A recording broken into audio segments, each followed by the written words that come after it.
Shalom, salam kasih dari tanah Papua. Hari ini saya ada di lokasi yang namanya Pasir Putih. Di belakang saya persis ada satu pulau yang namanya Pulau Mansinam.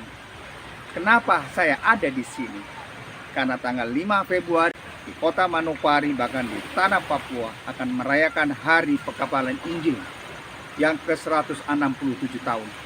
Artinya sudah 167 tahun Injil ada di tanah Papua. Tapi pertanyaannya, apakah makna Injil yang sebenarnya bisa dipahami dengan benar? Tuhan berkati. Halo, perkenalkan nama saya Patrick Wopi. Saya dari Arwi 1, khususnya Manokwari Timur. Baik, di sini saya akan memberikan pemahaman atau menurut saya apa arti dari Injil atau pemahaman dari saya tentang Injil.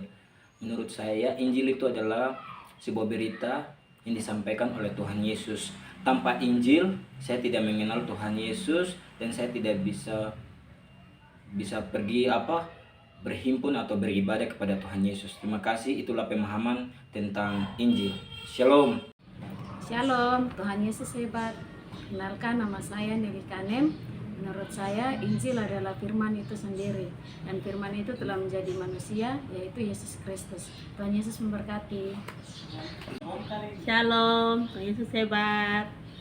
Nama saya Ruth Kodei. Injil adalah kabar baik, kabar Tuhan Yesus Kristus, kabar yang mengajar kita sebagai anak Tuhan, umat Tuhan untuk sungguh-sungguh datang kepada Tuhan Yesus Kristus. Haleluya, amin. Shalom, perkenalkan, nama saya Rosa Kodei. Injil adalah Yesus sendiri. Kalau tidak ada Injil, kita tidak tahu tentang Yesus. Terima kasih, Tuhan Yesus berkati. Shalom, saya adalah Romario Heremba. Saya tinggal di Jalan Trikorawosi, Manokwari. Menurut saya mengenai Injil itu adalah suatu kebenaran yang disampaikan oleh Tuhan Yesus Kristus. Dan tanpa Injil itu saya tidak akan pernah mengenal pribadi Tuhan Yesus Kristus.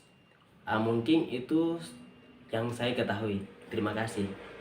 Shalom, Tuhan Yesus hebat. Nama saya Damiana Kanem. Saya tinggal di Almosi AMD. Menurut saya Injil itu adalah firman, dan firman itu adalah Bapa sendiri. Firman itu adalah terang, dan terang itu di dalamku. Tuhan Yesus memberkati. Shalom, Tuhan Yesus hebat. Saya Ibu Esther Mamari. Injil adalah kebenaran firman Tuhan. Firman Tuhan adalah Yesus Kristus sendiri. Karena Yesus Kristuslah kita hidup sehat, sempurna, diberkati sampai hari ini. Haleluya. Shalom, selamat pagi, Tuhan Yesus memberkati kita semua. Pagi ini saya akan jelaskan tentang Injil. Menurut saya, Injil adalah kabar baik yang saya terima lewat kebenaran firman Tuhan. Dan tanpa Injil, manusia liar. Dengan Injil yang disampaikan oleh Tuhan Yesus Kristus lewat para rasul, bahkan sampai kepada kita, itu yang membuat kita menjadi hidup berdisiplin, hidup taat dan setia kepada Tuhan. Sampai hari ini kita hidup itu semua karena Injil. Terima kasih, Tuhan Yesus memberkati. Shalom, salam kasih dari tanah Papua.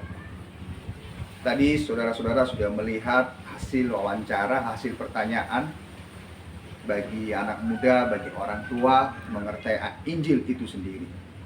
Jawabannya beragam, berbeda-beda, tetapi kalau kita tarik garis merahnya cuma satu, bahwa Injil itu adalah Tuhan Yesus sendiri. Tapi hari ini saya mau menjelaskan saja Injil. Apa sih Injil itu? Injil adalah kabar baik tentang Tuhan Yesus Kristus. Kabar baik tentang kasih Bapa yang begitu luar biasa mengasihi kita sebagai umat manusia. Di dalam Yohanes 3:16, karena begitu besar kasih Bapa akan dunia ini. Kasih Bapa akan dunia. Itulah Injil. Di mana kabar baik ini memerdekakan kita dari dosa, membebaskan kita dari dosa, membebaskan dari ketakutan dan kekhawatiran. Jadi percayalah, Injil bukan kabar yang bicara tentang penghakiman pendakwaan. Injil berbicara tentang kabar baik Tuhan Yesus Kristus. Ada satu kisah di Alkitab di Perjanjian Baru dari kitab Galatia 1 ayat 6. Begini bunyinya saudara. Judulnya hanya satu Injil. Aku heran bahwa kamu begitu lekas berbalik daripada Dia yang oleh kasih karunia Kristus telah memanggil kamu dan mengikuti suatu Injil lain. Jadi Paulus bertanya, dia merasa heran kenapa orang, konteksnya jemaat di Galatia ini, begitu cepat berbalik meninggalkan Injil Kristus menuju pada Injil yang lain atau menuju pada kabar baik yang lain. Kabar baik yang tidak bercerita tentang Yesus. Kabar baik yang tidak berbicara tentang kasih yang luar biasa. Kenapa? Karena Paulus menegaskan, yang sebenarnya bukan Injil, hanya ada orang yang mengacaukan kamu dan yang bermaksud untuk memutar-balikan Injil. Nah, inilah yang terjadi di akhir zaman ini. Injil diputar-balikan. Injil bicara kasih diputar-balikan menjadi bicara tentang penghukuman. Injil bicara anugerah diubah, diputar-balikan menjadi upaya. Kalau mau benar harus berupaya, harus kerja keras. Padahal kebenaran hanya datang dari Tuhan, dan itu satu anugerah. Itu satu pemberian dari Tuhan kepada kita karena Bapa mengasihi kita. Inilah Injil yang lain, saudara. Saudara dituntut harus seperti ini. Harus kudus, harus benar, harus suci. Akibatnya banyak orang yang merasa tertekan karena mereka nggak bisa memenuhi tuntutan itu. Kecewa, putus asa, yang pada akhirnya mendakwa diri sendiri. Saudaraku, Injil adalah kabar baik kasih karunia Kristus. Bapa yang sangat luar biasa itu mengasihi saudara dan saya hari ini. Dia rela mengorbankan anaknya yang tunggal, Tuhan Yesus Kristus, untuk mati di kayu salib, untuk disiksa, untuk dihina, untuk direndahkan, supaya kita yang tidak berharga ini menjadi berharga di mata Tuhan. Kita dibenarkan oleh karena kasih karunia Kristus, bukan karena perbuatan. Haleluya saudara.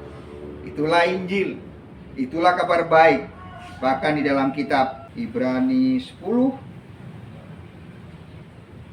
ayat 10 saudara, berbunyi demikian. Dan karena kehendaknya inilah kita telah dikuduskan satu kali untuk selama-lamanya oleh persembahan tubuh Yesus Kristus. Karena kehendaknya, kehendak Bapa, maka kita telah dikuduskan satu kali untuk selama-lamanya oleh persembahan tubuh Yesus Kristus. Itulah Injil. Itulah kabar baik buat saudara dan saya pada hari ini. Dalam Ibrani 10 juga, saudara, ayat 17 dikatakan begini. Dan aku tidak lagi mengingat dosa-dosa dan kesalahan mereka. Itulah Injil. Itulah kabar baik. Karena kasih karunia Kristus menjadikan kita manusia-manusia yang berharga di hadapan Bapa. Karena kasih karunia Kristus menjadikan kita sehat karena kita ada di dalam Yesus. Oleh karena tubuh darah Yesus, kita sudah dikuduskan satu kali untuk selama-lamanya. Saudaraku, itulah Injil. Itulah kebenarannya. Injil tidak bicara penghakiman. Injil tidak bicara pendakwaan. Injil hanya bicara satu hal. Kasih Bapa. Itulah yang luar biasa dan itulah kabar baik yang harus kita pahami dan kita percaya dalam kehidupan kita sebagai orang percaya. Haleluya. Terpujilah nama Tuhan Yesus Kristus. Salam kasih dari tanah Papua. Tuhan Yesus memberkati. Sampai kita ketemu lagi di channel YouTube Tuhan Yesus Baik. Jangan lupa like, komen, dan subscribe. Karena itu akan membuat kami semakin bersemangat membuat video-video untuk menyampaikan kabar baik kasih karunia Kristus. Shalom, Tuhan berkati. Amin.